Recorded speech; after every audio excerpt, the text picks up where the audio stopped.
વિદ્યાર્થી મિત્રો, આજે આપણે સ્વાધ્યાય 4.2 નો અભ્યાસ કરીશું.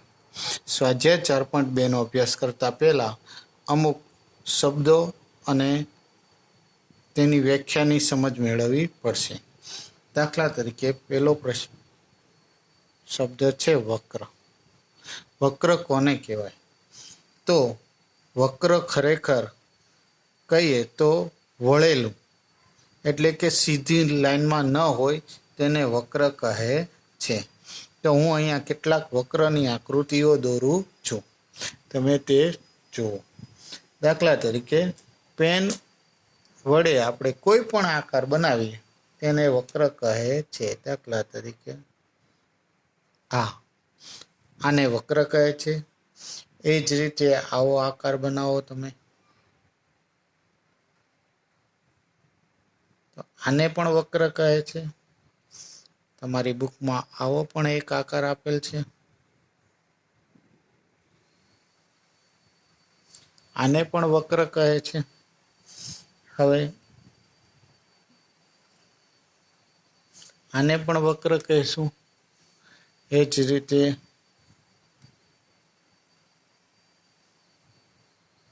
આને પણ વક્ર કહે છે. વક્ર એટલે સીધી લાઈન ન હોય, એટલે પેનને કોઈ પણ જગ્યાએ વળવું પડે. દોરતી વખતે કોઈ એંગલે વળાંક આવે તો એને વક્ર કહે છે. એટલે કે સીધી રેખા ન હોય. પરંતુ ચોપડીમાં એમ પણ કહેલ છે કે અહીં રેખાખંડ AB એને પણ વક્ર કહે છે. આને પણ વક્ર કહેલ છે. બરાબર? તો આવી કોઈ પણ આકૃતિ છે તેને વક્ર કહે છે. વક્રના બે પ્રકાર, એક બંધ વક્ર અને ખુલ્લો વક્ર. બંધ વક્ર કોને કહેવાય? તો જે વક્ર દોરતી વખતે બે છેડા, દાખલા તરીકે આ એક હું આકાર બનાવું, તો આ જ્યાંથી શરૂ થયું હતું ત્યાં છેડો પાછો ભેગો થઈ જાય છે, તો આને બંધ વક્ર કહે છે.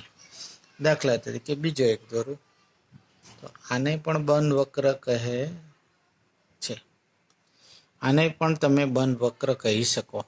એ જ રીતે ત્રીજું દોરું, તો આને પણ બંધ વક્ર કહે છે. ખુલ્લો વક્ર એટલે કે જેના છેડા ભેગા થતા નથી. દાખલા તરીકે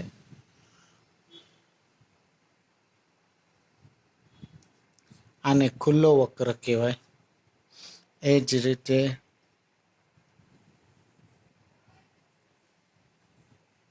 આના છેડા ભેગા નથી થતા, તો આને પણ ખુલ્લો વક્ર કહે છે. હવે વક્ર છે તેમાં જો રેખાખંડોનો જ ઉપયોગ થયો હોય, એટલે કે રેખાખંડો વડે બનતા વક્રને બહુકોણ કહે છે.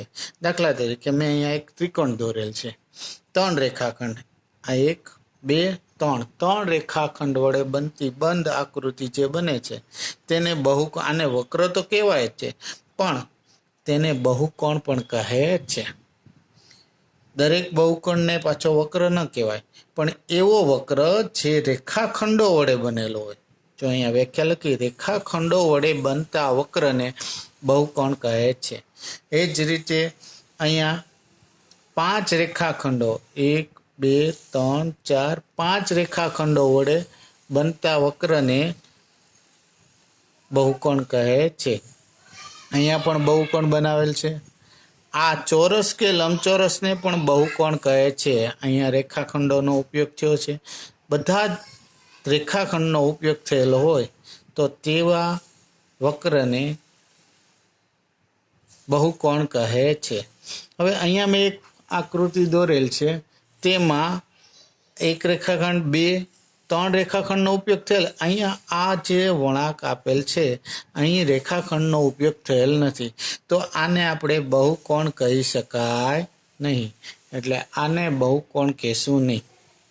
જે માત્ર રેખાખંડો વડે જ બનેલો હોય તેને જ બહુકોણ કહે છે. હવે અહીંયા એક બહુકોણ દોરેલ છે. આ બહુકોણોની બાજુઓ, શિરોબિંદુ અને વિકર્ણ લખવાના છે. તો બાજુઓ એટલે કે જે રેખાખંડો વડે બનેલો હોય બહુકોણ તેને બાજુઓ કહે છે. તો અહીંયા હું લખું કે બાજુઓ. તો અહીંયા કઈ કઈ બાજુ આવશે? તો આપણે અહીંયા બાજુઓ લખીએ તો એક AB બાજુ એટલે કે AB રેખાખંડ. ક્રમમાં ચાલીએ AB પછી આવશે BC રેખાખંડ, પછી CD રેખાખંડ, ત્યારબાદ D રેખાખંડ, ત્યારબાદ EA રેખાખંડ. સમજાઈ ગયું? તો આ જે રેખાખંડો છે તે આપેલ બહુકોણની બાજુઓ કહે છે. હવે શિરોબિંદુઓ કયા કહેવાય? તો રેખાખંડના જે અંત્ય બિંદુ છે અથવા આ જે બહુકોણ છે તેના જે આ જે બિંદુઓ છે તેને તેના શિરોબિંદુ કહે છે. તો અહીંયા આપણે જોઈએ કે એક તો A શિરોબિંદુ છે, ત્યારબાદ B શિરોબિંદુ છે, ત્યારબાદ C શિરોબિંદુ છે, ત્યારબાદ D શિરોબિંદુ, ત્યારબાદ E. આ એના શિરોબિંદુ છે. હવે પાસેના બે શિરોબિંદુઓને જોડો તો રેખાખંડ બને છે, પરંતુ એક શિરોબિંદુ લઈ એની પછીનું જે પાસેનું જે શિરોબિંદુ આવે તેને છોડી અને એની પછીનું જે શિરોબિંદુ આવે એને જોડો તો જે બને તેને વિકર્ણ કહે છે. એટલે શું? હું અહીંયા એક તમને દોરીને બતાવું. દાખલા તરીકે A શિરોબિંદુ છે, એની પાસેનું B કહેવાય, તો એ છોડી દઈએ. એની પછી કયું આવે? C. તો એને C સાથે જોડીએ, એને C સાથે જોડીએ અને જે રેખાખંડ મળે તેને તેનો વિકર્ણ AC વિકર્ણ કહે છે. એ જ રીતે આ બાજુ આપણે એક બિંદુ છોડીને લખ્યું, એ જ રીતે આ બાજુ જોઈએ, ડાબી બાજુ. એ પછીનું એક બિંદુ આવે E, પણ એની પછીનું પાસેનું બિંદુ છોડી દેવાનું અને એની પછી જે બિંદુ આવે એટલે E પછી આવશે D. તો એને E છોડીને જે બિંદુ D મળે એની હારે જોડી દો. તો અહીંયા બીજો વિકર્ણ એક AC તો બીજો AD વિકર્ણ મળે છે. આમ A માંથી AC અને AD બે વિકર્ણ મળે છે. એ જ રીતે B બિંદુની વાત કરી. B ની પાસેનું એક તો A બિંદુ છે, તો એ છોડી દેવાનું અને એ પછી આવે E. તો B ને E સાથે જોડી દઈએ આપણે, તો જે બને BE. એ જ રીતે B ની પાસેનું C બિંદુ છોડી દેવાનું, એની પછીનું આવે D એટલે B પછીનું ફરી વખત C બિંદુ છોડી દઈએ અને એની પછીનું D એટલે B ને જોડી દઈએ આપણે B સાથે. એટલે B ના આધારે એક તો BD બને અને એક બનશે BE વિકર્ણ. સમજાઈ ગયું? હવે વાત કરીએ C ની. C બિંદુમાંથી એક છોડી એટલે C પછી D એક છોડી અને એની પછીનું આવે E. તો અહીંયા C ને E સાથે જોડી દઈએ એટલે CE વિકર્ણ. અને જેમ D છોડ્યું એમ આ બાજુ નીચેનું છોડીએ તો B છોડી અને પછીનું A, તો CA. એ તો આવી ગયું છે આપણી પાસે અગાઉ AC. તો એ ફરી વખત લખશું નહીં. તો તમે જો 2, 3, 4 અને 5 વિકર્ણ અહીંયા આપને મળે છે. બરાબર? આમ કોઈ પણ બહુકોણ હોય એના વિકર્ણ શોધવા હોય તો એ જે બિંદુ લ્યો તેની પછીનું એક બિંદુ છોડી અને પછીના બિંદુ સાથે જોડીએ અને જે રચના મળે, જે રેખાખંડ મળે તેને એનો વિકર્ણ કહે છે. જેમ જમણી બાજુ આપણે એક વિકર્ણ મળશે એ જ રીતે તે બિંદુને અનુલક્ષીને ડાબી બાજુ પણ એક વિકર્ણ મળશે. ત્યાર પછીનું એક બિંદુ લેશું. એમ તમે દરેક બિંદુને અનુલક્ષીને જુઓ તો તમને જે રેખાખંડો મળે તે તેના વિકર્ણ કહે છે. હવે આપણે સ્વાધ્યાય 4.2 ઉપર જઈએ. સ્વાધ્યાય 4.2 અહીંયા તમને કેટલાક પ્રશ્ન આપેલ છે. સ્વાધ્યાય 4.2 દાખલા નંબર 1, નીચેના વક્ર ખુલ્લા છે કે બંધ વક્ર તેમાં વર્ગીકરણ કરવાનું છે. હવે તમે જોઈ શકો કે આ જે ઝેડ આકારનું આકૃતિ આપેલ છે તે વક્ર ખુલ્લો છે કે બંધ. તો અહીંયા જો શરૂઆતનું બિંદુ આ છે અને છેડાનું બિંદુ આ, બંને બિંદુ ભેગા થાય છે, બંને જોઈન્ટ થાય છે નથી થતા, તો અહીંયા આ વક્રને ખુલ્લો વક્ર કહે છે. તો અહીંયા તમે લખી શકો ખુલ્લો.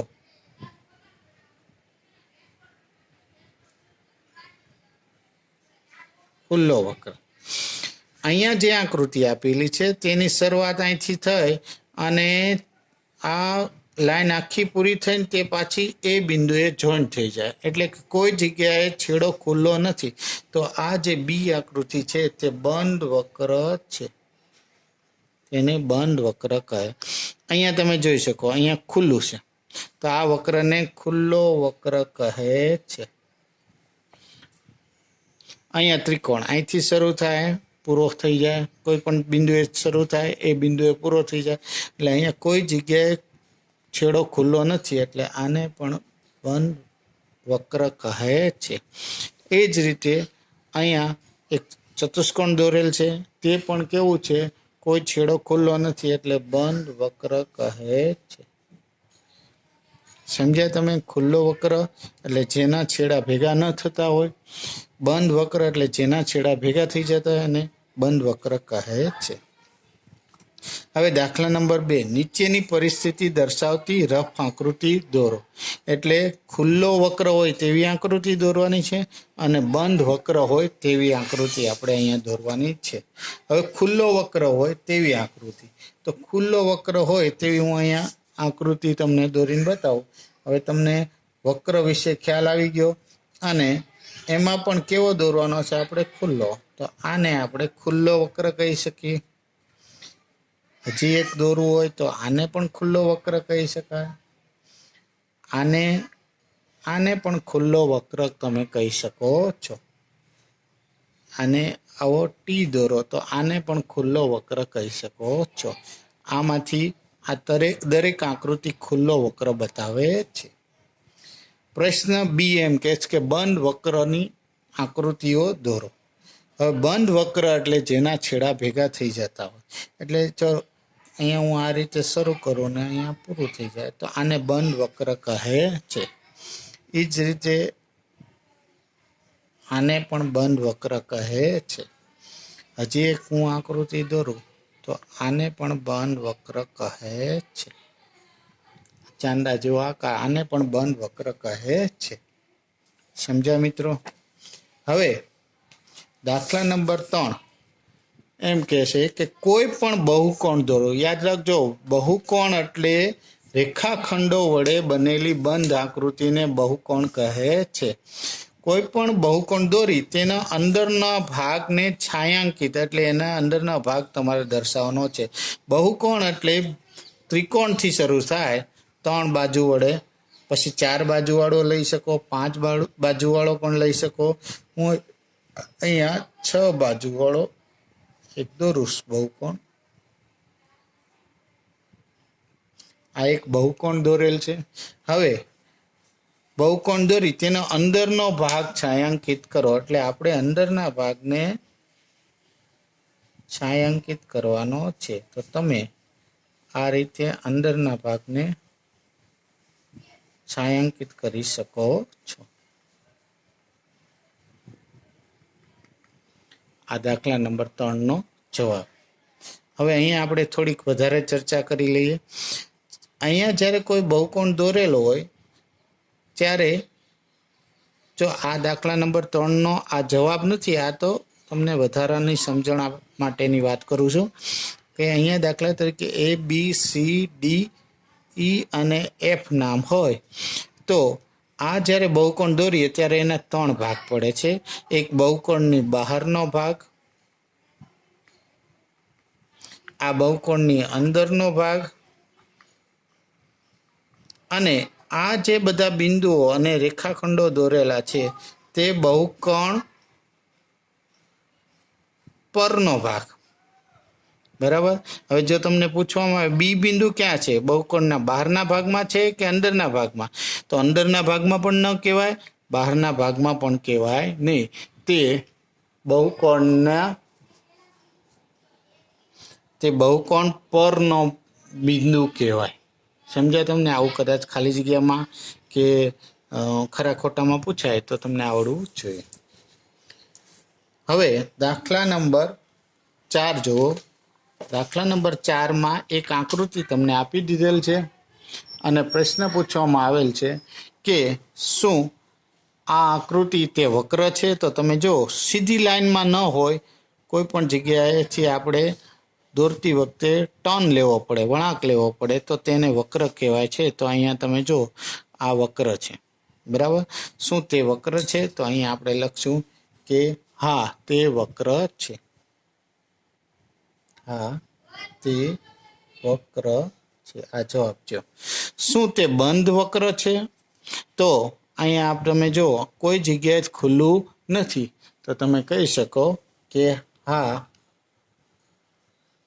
તે બંધ છે. સમજ્યા? શું તે વક્ર છે? હા તે વક્ર છે. શું તે બંધ છે? તો કહેવાનું હા તે બંધ છે. બરાબર. હવે ત્યાર પછીનો 5મો પ્રશ્ન એમ છે કે બંધ વક્ર જો શક્ય હોય તો નીચેની પરિસ્થિતિ દર્શાવતી આકૃતિઓ દોરવાની છે. આપણે એવી આકૃતિ દોરવાની કે જેમાં બંધ વક્ર કે જે બહુકોણ ન હોય. ખાસ યાદ રાખજો, બહુકોણ હોવો જોઈએ. બહુકોણ એટલે રેખાખંડો વડે બનતી આકૃતિને બહુકોણ કહેવાય. તો બંધ વક્ર દોરવાનો છે પણ બહુકોણ હોવો જોઈએ નહીં, એટલે કે રેખાખંડો વડે બનેલો હોવો જોઈએ નહીં. તો આપણે અહીંયા આ રીતની આકૃતિ દોરી શકીએ.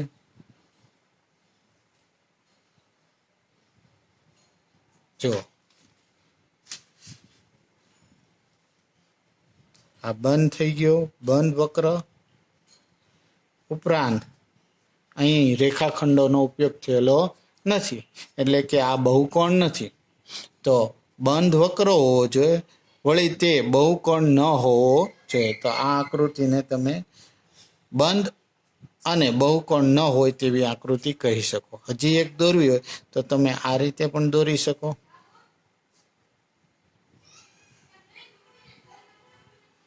આ પણ બંધ વક્ર છે અને તે બહુકોણ નથી. હવેનો પ્રશ્ન છે ખુલ્લો વક્ર અને જે સંપૂર્ણપણે રેખાખંડનો બનેલો હોય. એટલે હવે પાછો આપણે રેખાખંડનો બનેલો હોય એવો દોરવાનો છે અને પાછો ખુલ્લો હોય તેવો. તો અહીંયા આપણે આવું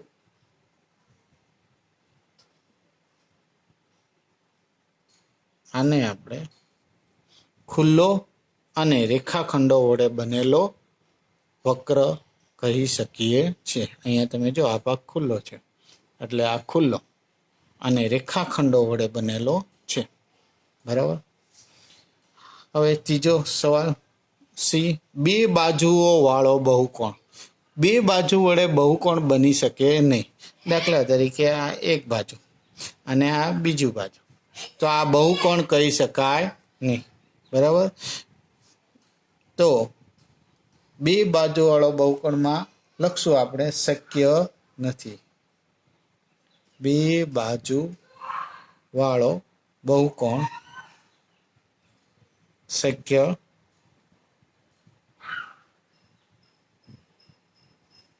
બરાબર. અહીંયા ઓછામાં ઓછી 3 બાજુ હોય તો જ બહુકોણ બને છે. 3 અથવા 3 થી વધારે, 4 હોય,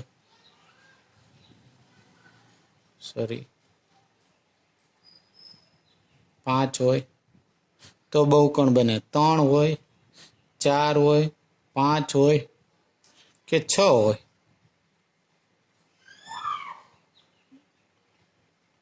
6 બાજુ હોય તો પણ બહુકોણ બને. પણ બે બાજુ વાળો બહુકોણ બની શકે નહીં. એટલે બે બાજુ વાળો બહુકોણ દોરો તો એમાં લખશું આપણે બે બાજુ વાળું બહુકોણ શક્ય નથી. બરાબર. અહીંયા આપણે સ્વાધ્યાય 4.2 પૂર્ણ થાય છે. આ પ્રશ્નોના સવાલ જવાબ તમારે પાકી નોટમાં ઉતારવાના છે. અસ્તુ બાળ મિત્રો.